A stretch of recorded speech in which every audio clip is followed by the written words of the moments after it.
बच्चों अब हम क्वेश्चन नंबर 3 देखेंगे और इसको समझेंगे। सबसे पहले तो वर्ड प्रॉब्लम को अच्छे से समझ लो, जब समझ में आ जाएगा तो सॉल्व तो हो ही जाएगा। समझना ही सबसे बड़ी बात, वर्ड प्रॉब्लम में समझ गए तो क्वेश्चन सॉल्व हो जाएगा, नहीं समझे तो फिर क्या मतलब निकलेगा उसका। ठीक है, चलिए क्वेश्चन को रीड करते हैं।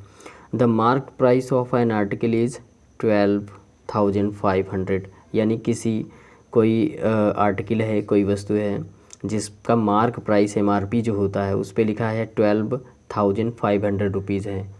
फिर क्या होता है उसके आगे, ए डीलर इन कोलकाता, कोई डीलर है जो कि कोलकाता में है, कोलकाता का है। Sells the article to a consumer, किसी कंज्यूमर को वो बेचता है उसी आर्टिकल को।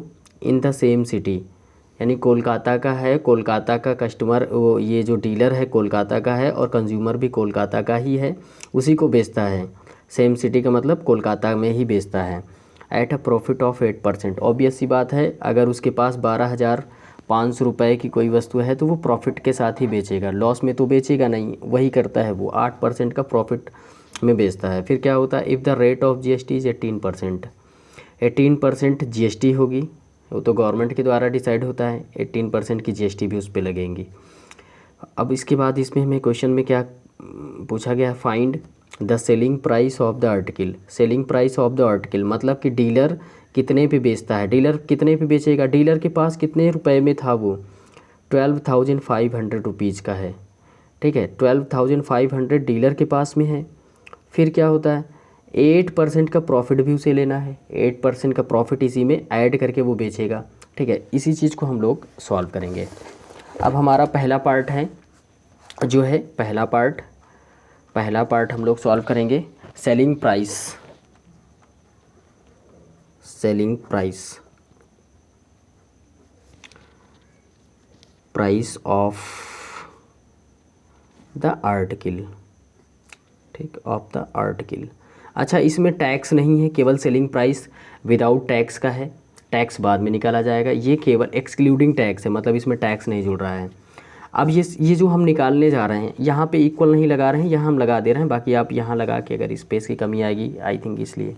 अब यहाँ पे हमने क्या करना है, जो हमारा मार्क प्राइस है या कॉस्ट प्राइस है वो रहेगा, वो तो रहेगा ही रहेगा, और इसमें प्रॉफिट लेकर करेगा। प्रॉफिट कितना, 8%, और ये 8% कितने पे, जितने पे वो बेचेगा इतने पे, 12,500, और इसका 8% यानी 8/100, ऐसे हम लोग कर ले रहे हैं। 8% इसका कर लिया, ठीक है, ये 0 से 0 कैंसिल हो जाएगा, तो 12,500 प्लस इसका मल्टीप्लाई कर लेंगे हम लोग। तो यहाँ पे 8 का जब मल्टीप्लाई हमने किया तो ये हमें मिला 1,000 रुपीज़, 1,000। ठीक है, अब इन दोनों को ऐड करेंगे हम लोग। जैसे ही हम इन दोनों को ऐड करेंगे तो हमें मिलेगा 13,500 रुपीज़। ठीक है, ये आ गया हमारा क्या, सेलिंग प्राइस, यानी इतने पे वो बेचेगा। उसके पास कितने का था, 12,500 का, और 1,000 का प्रॉफिट लेगा, तो इसी में हम लोग ऐड कर लेंगे, तो यानी 13,500 रुपये में वो बेचेगा। कौन बेचेगा, डीलर बेचेगा। किसको बेचेगा, कंज्यूमर को बेचेगा, है ना, और सेम सिटी में ही बेच रहा है।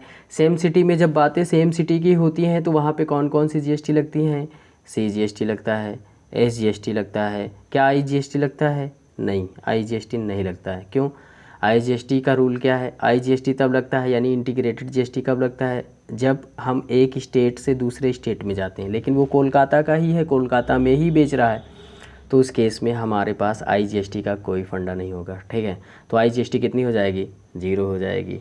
यही बात अगले वाले पार्ट में आई थिंक पूछा गया है।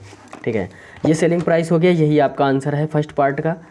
अब हम लोग सेकंड पार्ट को देखेंगे। सेकंड पार्ट में क्या पूछा है, सेकंड पार्ट में पूछा है IGST बताइए आप। IGST यानी इंटीग्रेटेड GST। अभी अभी मैंने क्या समझाया कि एक स्टेट से एक ही, अगर मान लीजिए यूपी में ही है और यूपी में ही बेचता है तो IGST नहीं लगेगा, यहाँ पे इंटीग्रेटेड GST 0 हो जाएगी। ठीक है, तो हो आपके आंसर में नील नल ऐसा लिखा रहेगा, इसका मतलब होता है 0 लगेगा। ठीक है, तो IGST का आंसर सीधा हम लोग लिखेंगे यहाँ पे सेकंड वाले पार्ट में। IGST सेकंड पार्ट यहाँ पे लिखेंगे, IGST इज़ इक्वल टू 0। इसी में एक चीज़ और पूछा है, देखो CGST। अच्छा CGST SGST में क्या अंतर होता है आप लोग बताएंगे? CGST में बताता हूँ। CGST क्या होता है, जो भी टोटल GST कितनी पड़ रही 18%, 18% का आधा कितना हो जाएगा 9%, 9% CGST होगा और 9% ही कितना होगा SGST। CGST कौन लेता है? सेंट्रल गवर्नमेंट लेती है। SGST कौन लेता है? स्टेट गवर्नमेंट लेता है, ठीक है। तो इसका 18% का आधा आधा दोनों बांट लेते हैं, तो CGST निकलेगा। और ये दोनों कब आते हैं? जब एक ही स्टेट में कोई खरीदता और बेचता है, ऐसी घटनाएं होती हैं, तो CGST आता है। और SGST IGST कब आता है? जब दूसरे स्टेट में जाएंगे बेचने खरीदने तो आएगा। तो CGST की बात हम करते हैं। CGST अब निकाल लेते हैं यहाँ पे, CGST, ठीक है। CGST कितना हो जाएगा?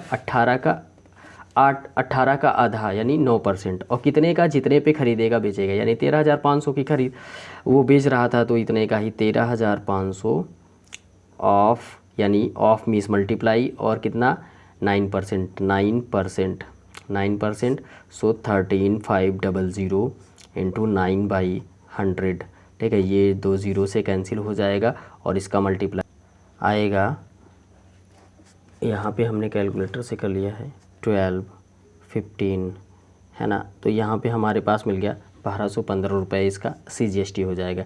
इसी तरीके से SGST की बात कर लेते हैं। जितनी GST C पड़ेगी उतनी ही GST कितनी पड़ेगी? SGST भी। ये किसको जाएगा? स्टेट गवर्नमेंट को, जो वहाँ की सरकार होगी स्टेट में, और जो सेंटर में तो एक ही सरकार होती है, ठीक है। सेंटर में वो लेगा इतना, और बाकी स्टेट वाला कितना लेगा? 12,500, इतना ही स्टेट को भी मिल जाएगा, ठीक है। ये हो गया आपका CGST SGST सेकेंड पार्ट में। अब हम लोग थर्ड पार्ट में देखेंगे। थर्ड पार्ट में क्या पूछा गया है, इसको हम लोग देख लेते हैं। The amount which the consumer pays for the article. जो कंज्यूमर है, जो डीलर से ख़रीद रहा है, वो टोटल कितना अमाउंट पे करेगा। थर्ड वाले पार्ट में हम लोग लिखेंगे the amount which the consumer pays for the article. तो amount paid by the consumer लिखेंगे थर्ड पार्ट में। थर्ड पार्ट में लिखेंगे अमाउंट, अमाउंट टोटल अमाउंट कह सकते हैं, amount paid by the consumer, paid by the consumer, ऐसे हमने लिख दिया। कंज्यूमर कितना देगा भाई? देखो 13,500 रुपये तो देगा ही बेचारा, मजबूरी ही है उसकी, खरीदेगा ही सामान। और CGST देगा 12, ये फिर SGST भी देगा 1215 रुपये। तीनों को जोड़ देंगे तो आंसर आ जाएगा। हम जोड़ के लिख दे रहे हैं आप।